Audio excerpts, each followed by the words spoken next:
Amy, welcome to the Vitality Women Leading Audaciously podcast. So happy to have you here. Although you're from Colorado, Denver, you're in Maryland right now, you said, right? I'm in York, Pennsylvania, Pennsylvania. right now. We flew into Baltimore last night, and I'm actually in a conference room of our warehouse where we keep all of our products right now in Pennsylvania. Nice. It does make sense, right? To have imports come into the East Coast. I was in the fashion industry for many years. So I know all that, all those logistics. But Amy, more importantly, I want to know more about you and how you came to be and do what you do and who you are.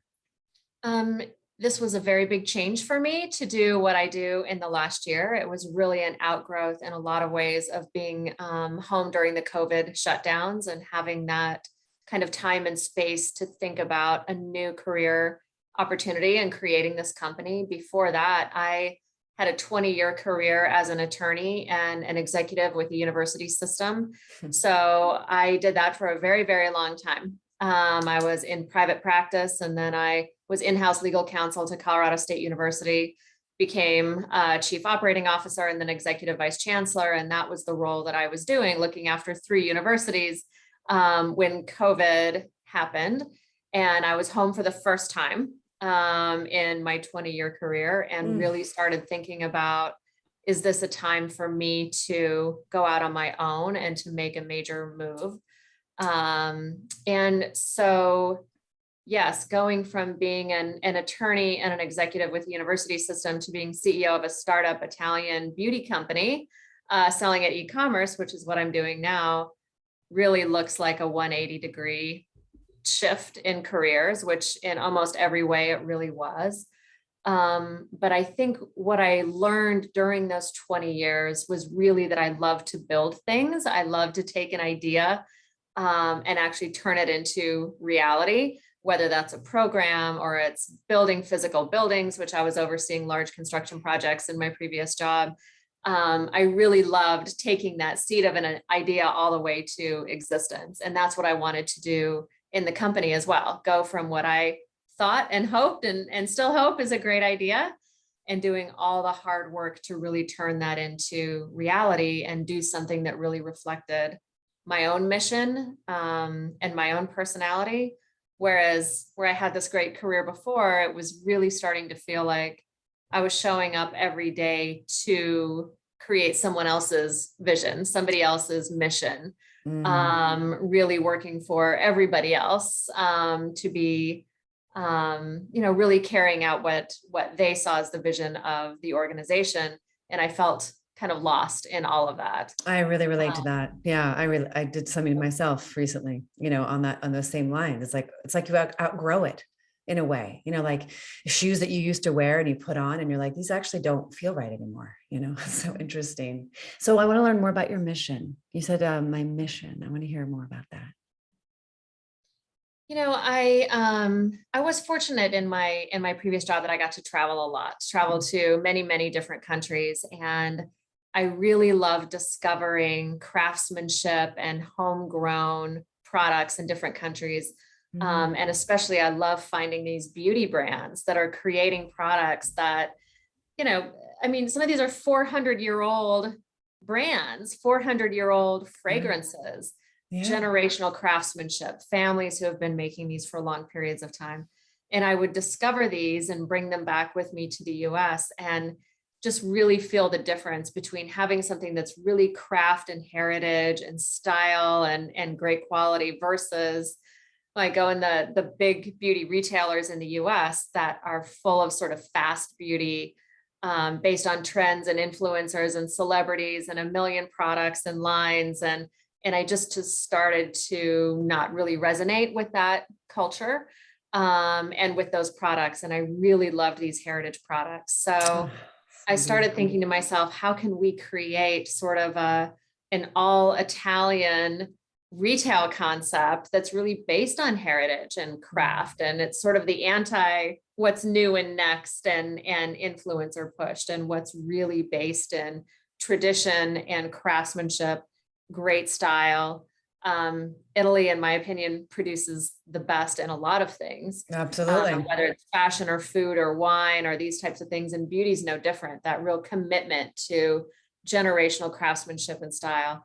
Yeah. So over COVID, I and a partner of mine really started reaching out brand by brand to try to find these small homegrown Italian beauty companies that are relatively unknown in the US, Mhm. and just see if they would be willing to first sell in the US if they weren't already willing to, or coming into a multi-brand retail concept like what we wanted to do. And so it was, all through the summer of 2020, basically during lockdown, that we're on Zoom calls and going out there and trying to put this concept together. And it was just a little Nice. more than a year ago now that we said, yeah, we think we have something here. Nice. They all want to Fantastic. come in, these products are amazing. And so we said, okay, we're really going to do this. And I went in and quit my job and Gosh. Well, I know you're a mom. You have mentioned you have two teenage daughters. How old are they? yeah, 15 and 17. Okay, 15 and 17. I have a 16-year-old. So Yep. we also know kind of what what they bring to the table in terms of what they're talking about and what they're interested in. It's usually a little quite opposite of what I'm interested in. But I want to bring the conversation back to these traditions. I lived in Switzerland for 10 years and traveled a lot to Italy. I would say Italy is my top loved country in all the European countries, because we had home in Paris and in Greece and a couple of different homes in Germany. And these healing traditions are very, very fascinating. As I was getting my bachelor's and master's degree in nutrition, I was also studying food as medicine in these, like the grandmothers, like the heritage that you're talking about, these traditions that have lasted throughout time, whether I was in China or India or all throughout Europe, all the grandmothers had their formulas that they used for their skin and their beauty routines, but also for healing, the cold, the common cold, or how they cared for their babies. And it's so beautiful. And we really lack that in this country. And I think it's so valuable to bring it in, especially the beauty rituals.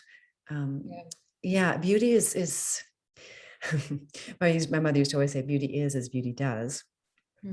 But beauty is so much more than skin, right? So, so the products that you brought in, are they for hair and skin and nails, or is it mostly facial, or are you just kind of broad-based? What are some of the areas that you're focusing on? Skincare, definitely. And we have a lot of fragrances. So we have, and I should say that it's been a great surprise to us, a happy surprise since we launched the company, that half of our customers are men. So we are bringing in Italian men's grooming products. So everything from men's cologne to men's shaving, even, body wash and things like that. And, Great holiday idea. Very unique. Italian men Italy has really sort of perfected the Italian men's grooming. Absolutely. And the barbershop culture in Italy, it's really where men go to get pampered, talk to each other, have that community. And so the products have developed over centuries, and they're gorgeous products. And it turns out that American men just love Italian style and culture in those products. So our men's line has been like the sleeper hit of the company. Wow. That just day in, day out, men are half of our customers, which has been great. So or the women that buy for the men. And the women that buy for the men, and men who buy gifts for other men because they're hard to buy for. So so all of the men's grooming products, and then Bath and Body, a lot of Bath and Body, and the bath salts and all the soaps and fragrances for men and women, and skincare, and just a little bit of color and hair care as well, and accessories, the heritage brushes from Akakapa, the handmade brushes. Those are really popular on our site as well. Beautiful. I find it really challenging to understand fragrance from the e-commerce. How do you help people to navigate because the fragrance is, as we know, the olfactory, system is so intelligent, and the fragrances that we're attracted to, it's quite complex, and it's so primal.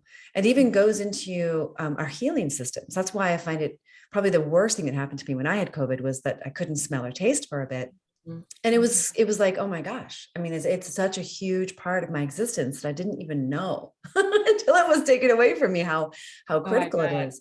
Yeah, but so how can because I love exploring new fragrances, but I find it so daunting when I try to order them online and it's like you get it. And it's like, so what do you suggest we do And to it's also navigate? really personal, right? I mean, and Yeah. fragrances smell different on different people. So even if someone who you know and trust really loves a fragrance, it might smell different on you. You might experience it differently. So we do sell some bundles with small vials of the fragrances in them. Love So it's that. an inexpensive way for you to get a good sample with really diverse fragrances in it. So And we you do need to that. wear them, you need to Yeah. actually wear them Yep. to feel into what your body chemistry is going to do with that fragrance.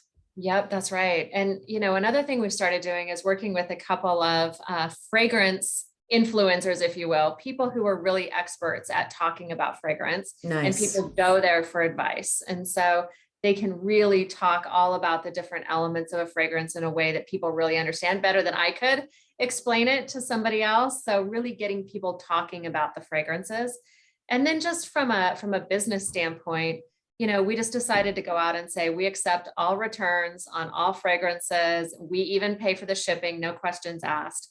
So there's Love no risk that. in people trying it out because, Nice. like you said, it can be an investment if you buy a more expensive fragrance. And we Yeah, just want to take all the risk out of that. We want people to find what's right for them. I love So it. we take on that risk from a business standpoint because we believe in our fragrances. And we think if you can get over that worry about buying something that you're not going to like because we'll take it back for free, you're more willing to go out there and try it for a while. Totally. Yeah, it's So so that's our business fun proposition on it. to Yeah. have new fragrances. I have like a collection of fragrances from all over the world, and it's really fun. It like brings you back. Amy, you're a mom, you're a wife, you're a high performing woman, and you have been for, it sounds like, decades, even though you look really young. Um, but I know that you've been doing this for a long time, right? Yep. And even when your Very kids were long time. born, you were high performing. Yeah. So how do you do it all? Like what is your structure? Like some women love to plan it out, some women are more in flow. Like how do you do it all? Like what are some of the tools that you use to do it all with such grace? Yeah, I think, well, thank you. First of all, that's a very nice compliment. And I would say that, one of my tricks is to give up the idea of doing it all and to really be ruthless about doing like two things really well, right? Ah, I have to nice. lead this company. I have to make this company successful. And I have to be there for my husband and my two kids, and everything else I really have to sort of ruthlessly cut out of the system. What Even is if they are things that, well, I want to be able to go to this event for a friend, or I want to be able to volunteer over here. Objectively, those are all really good things to do, but I can't do them. And that's okay. They're yes. not going to make the cut at this point because energy is sort of a finite thing. You have a finite number of hours in the day and a finite amount of energy. And so for me, Mhm. it's never really about balance. It's just channeling all the energy that I can muster into the most important things. And Love if I'm that. scattering energy around to all of these other things, I don't have what I need to do the two things well. And That's I have right. to do the two things well. So Yeah, I I love can't it. leave energy sitting around in all of these different places, even though they are worthwhile things. And, Uh-huh. my kids are teenagers, they'll be going off to college in a few years. And then I might have a little bit more energy at that point to spare to put towards some of these other things. But right now, I won't do it. And it just has to be that way. Love So it. it's Yeah. it's not doing it all. It's really doing a couple things really well and sending all of my energy in that direction and not feeling bad that I can't do XYZ over here because I used to try to do everything. So for the women who are Um, listening, this is a huge key and a wisdom that I want you to really internalize. So I'm just like wanting to pause for a second here because this is huge. What you're describing, Amy, is the secret to vitality because just like calories, not all calories are created equally. Not all fiber is created equally. And most importantly, not all energy is created equally, right? So we all have this finite amount of energy every day. And what we do to cultivate it determines how vital we are and how vital we remain.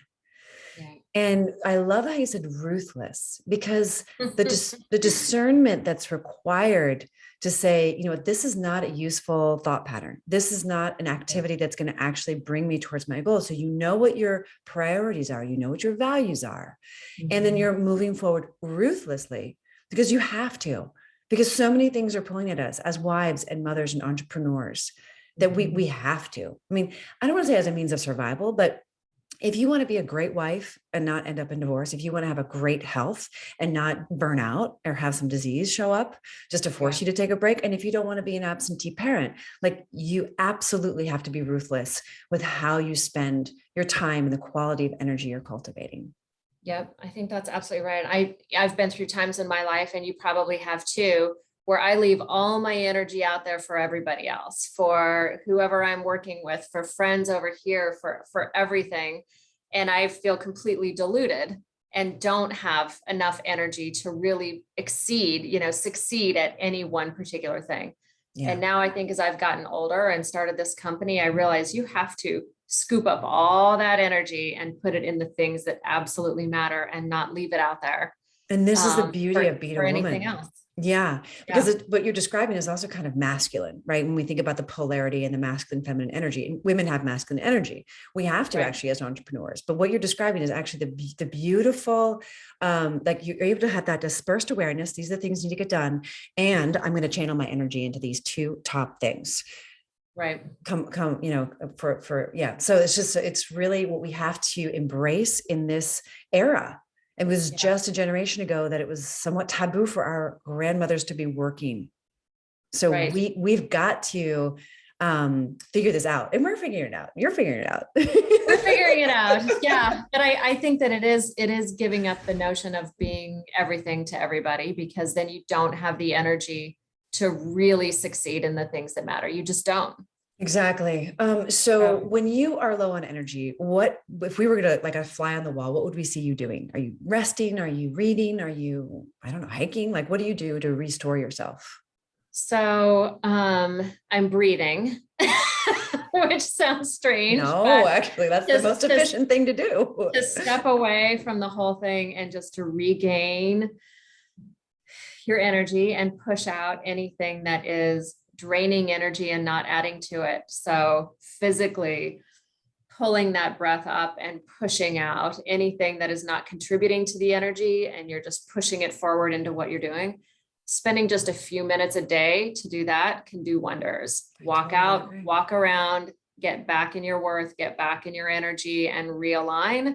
I think is the best thing that you can do. I mean, I get up and I work out first thing in the morning just to get the energy flowing, just to get everything moving. And then you can tend to just like go down, down, down into the details, into the work. You've got to physically pull yourself up out of it and recharge during the day just to get going. So you have given the life hack tip that is like top. Like, if you want to be ultra efficient, that's what you do. You take a moment and you breathe. And I kid you not, there's no faster way to shift your nervous system into parasympathetic from sympathetic. There's no faster way to cultivate the discernment that you're bringing to us today. I feel like the wisdom you're bringing to us is really around discernment, clarity, ruthlessness, but from a loving, tender place of like, I've got this, and I'm going to get it. It's going to work. Yeah, that's right. There's no option. Not everything has to work, but these two things have to work. So everything's going here. Right. And without this like clarity here, right. From here is, we can't really move forward. Beautiful. So how can people find your amazing fragrances, skincare products, both for men and women? Where do they go? Oh, thanks for asking. So the name of our company is Mozzafiato. It's a big Italian word. It means breathtaking in Italian. So you can find us at mozzafiato.com, mozzafiato.com. That's where we sell all of our products, is on that site. Our social handle is I am Mozzafiato. So find us on Facebook and Instagram. They can find me very easily on LinkedIn. If anybody wants to connect directly, that's an easy way to find me. Amazing. Thank you so much. Anything else you'd like to leave our listeners with as last words of wisdom? Oh, I don't know about words of wisdom, but I'm always looking for feedback. So anybody who's Nice. interested in beauty, interested in e-commerce, check us out, check out our products. Let me know what you think. Give me your good ideas. Give me your good, bad, and ugly of how you experience our company, what you would Mm, like to see more of. That's really the only way that we can improve is when people check us out, experience us, give us their good ideas. People have written to me and said, just like you, I spent a lot of time in Italy. I found this amazing brand. I have I have bought products from brands just because customers have told me that they've discovered them before. So nice. any kind of Nice. advice, feedback, interaction, I love it and I need it. And that's really how we're going to succeed. So Amazing. Yes, it's so valuable, right? You're so yeah, courageous. Thank you so much. And yes. I really appreciate the time because time is so precious. Thank Yeah, you. I appreciate it. Well, this has really been fun. Thank you so much for having me. I really, really appreciate it. Be well.